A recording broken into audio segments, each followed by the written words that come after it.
Happy Tuesday, writers! I am so sorry that I'm not there with you in class or on Zoom today.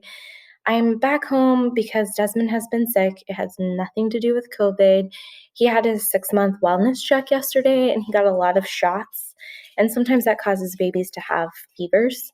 So he had one off and on all last night. So I'm just at home making sure he's okay. Everything is fine though, and I will be back like normal tomorrow. I'm so sorry I'm not there with you today. But we're going to go ahead and jump back into writing realistic fiction, and we're going to be focusing on session 7 today, and it is all about the drama. So go ahead and open up your Dobbs ELA folder from your Google Drive, and then I want you to pull up your digital writer's notebook, or if you're writing your story in an actual notebook, please have that up because you're going to be adding to your story today. So our learning target is, while writing my draft, I can become characters and lose myself in my story.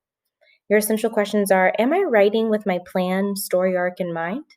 Is my character overcoming challenges to experience relief of some kind? So writers, today I'm going to teach you that before writers get going on a draft, they think a lot about ways to make a draft into a really good story. But once they're in the midst of the story they're drafting, they then try to lose themselves in it. They become the characters. And writing is a bit like a drama happening to them, the writer. So take a minute. Has there ever been a book or a series or a podcast or a TV show, a movie that you've enjoyed and you truly felt like you understood the character, or it evoked or brought out emotion from you, whether it was fear or excitement or even sadness? So we're going to try creating this ourselves by practicing with my character first, and then you're going to practice adding the drama to your story. So let's think back to Winnie. And the latest lead to our Winnie story, I really want to try to put myself into her skin. So in the lead I've settled on, where I want to start my story, Winnie's at a party held by the popular kids at her school. I'm going to pretend to be Winnie as I write this. I was finally at the party I wanted so badly to be at last year. Yet there I was, sitting on the floor next to the TV that was blaring some reality show. I couldn't make out anything that was being said on the show because the stereo was also blasting. All of a sudden, I heard a crash. I looked away from the TV just in time to see a kid, I think from my science class, pick himself off the floor. "Who's next?" he asked. He gestured to the couch. "I am," another guy said, and hopped up to stand on the back of the couch, balancing on his toes. "1, 2, 3, the crowd called. All at once, the new kid, who I didn't recognize, jumped off the couch and landed with a thud on the coffee table.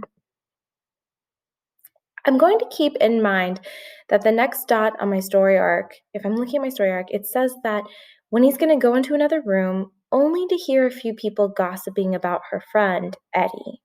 So I just now made up the idea that when he was sitting there trying to fit into the conversation, when the mean girls started talking about Eddie.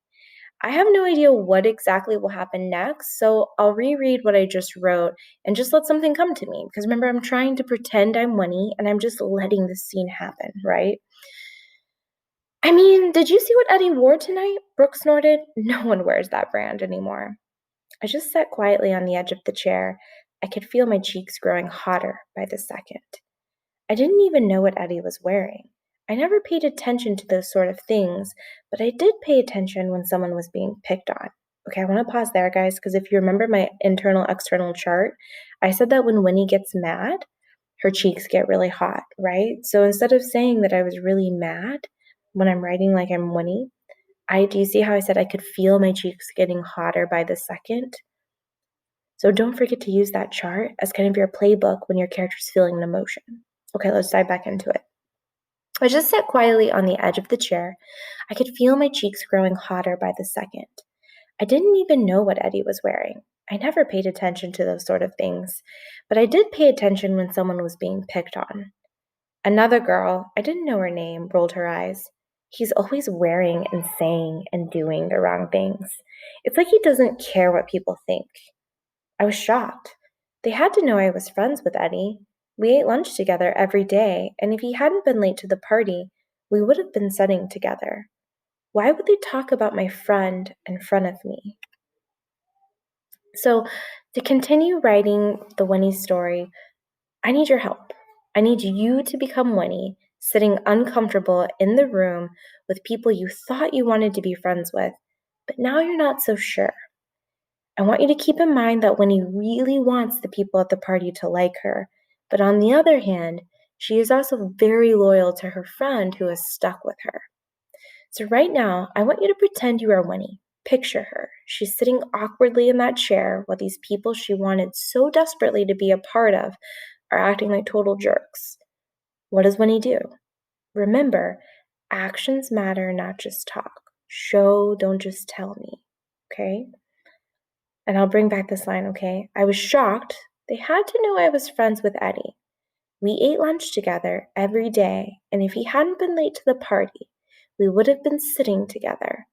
Why would they talk about my friend in front of me? Okay, so in Canvas, I want you to go under the discussion board called Drama Writing Practice. And I want you to write the next line or two that comes next after the below quote. I'll read it one more time, okay? I was shocked. They had to know I was friends with Eddie. We ate lunch together every day. And if he hadn't been late to the party, we would have been sitting together. Why would they talk about my friend in front of me? Okay, so make sure, go into our module for today, and you're going to click on Drama Writing Practice, and then go ahead and write the next 2 or 3 lines of the story, what happens. Okay? And then once you've done that,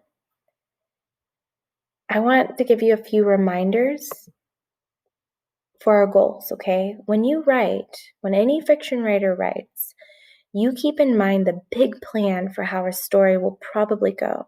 So use your story arc, but you let the details emerge from the specific exact actions the characters take. So usually our scenes involve 2 or 3 characters, and one does or says something, and then the next one reacts. So I want you, as you're writing today your own story, follow that story arc. Make sure in each scene that you've got multiple characters and at least one is doing, saying something, and then another character needs to react. We need these other characters to help evolve or develop our own main character. Don't forget the minor characters in your story, they play a big role. So review your story and make sure you are using paragraphs as a tool for organization. So if you're using your story arc, which you should be, every time you go into a new scene, that should be a new paragraph. We're not really worried about the lines, how many sentences are in each paragraph, but when the scene ends, then you start a new paragraph. Okay, they're important because they're going to help direct your reader through the story and show transitions of scenes, events, and the drama. Okay, so I want you now to try this out in your own story. So I have actually made you guys a goal. Once you've submitted your drama writing practice, I've made a page in today's module called Today's Goals. Okay, so here are your goals for today. You need to make sure your story arc graphic organizer is completed and submitted in the Writing Realistic Fiction Session 5 module. Please double check that, okay? Then make sure your internal-external chart, that's a summative grade, is completed and submitted in the Writing Realistic Fiction Session 6 module. Complete the drama writing practice in today's module, and then work on your realistic fiction story in your notebook. Remember, use your story arc, your character autopsy, and that internal and external chart as a guide as you're writing. All right, guys, I will be back like normal tomorrow. I cannot wait to see what you're doing in your stories. Let me know if you need any help.